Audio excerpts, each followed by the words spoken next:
Welcome to this Thursday's live video. A few things to start with. I'm going to try to make sure I don't have all the video glitches I've been having in recent live videos.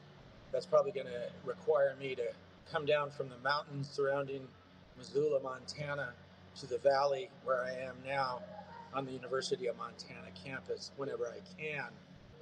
Uh, Also, before too long, I'm planning to bring others into the conversation here on the Trade War Live video.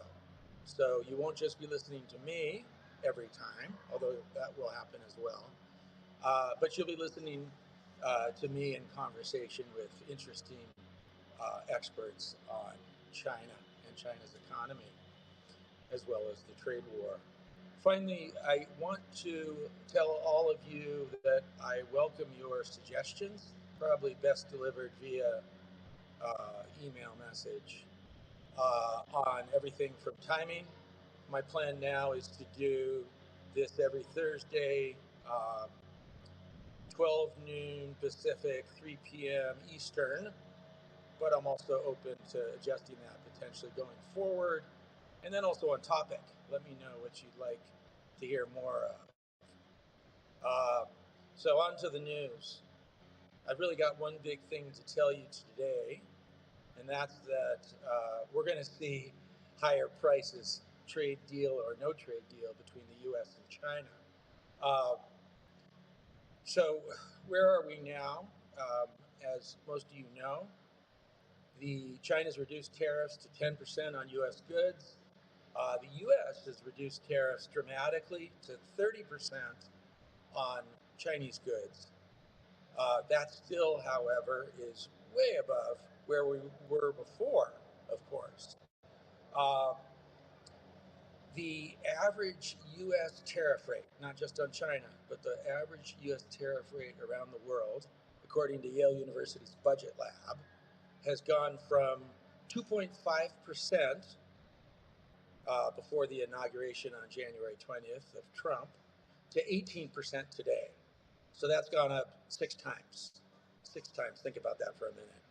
That puts us at an average tariff rate higher than during the 1930s when we had the infamous Smoot-Hawley tariff that, as all of you know, exacerbated or helped cause, or at least, exacerbated the Great Depression. So even though the U.S. and China have announced a trade deal of sorts, as you heard from me on Monday, my thoughts are we're really back to where we were at the beginning of April. Not a lot accomplished yet. Let's see what happens, particularly on the non-tariff trade barriers going forward.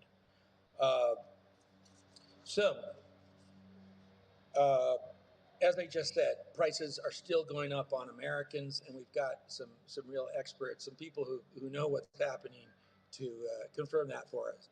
Earlier today, the Walmart CEO, Doug McMillon, in an earnings call said, quote, "Given the magnitude of the tariffs, even at the reduced levels announced this week, the higher tariffs will result in higher prices." Walmart's CFO was on CNBC earlier today, and he put a timeline on that. He said, we're going to see that higher prices likely toward the tail end of this month, and certainly much more in June. So get ready. Higher prices are still coming. Tariffs are still there. 30% tariffs on Chinese goods is high. I'm not going to get into the damage to corporate confidence today.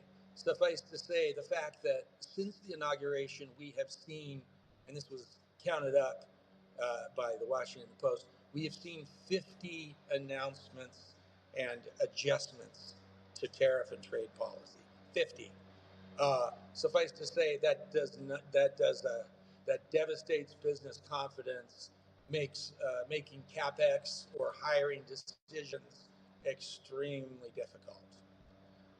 So the economic toll, beyond just higher prices, is very much still alive and well, even with the trade deal announced Monday. Problem is, nobody knows what comes next.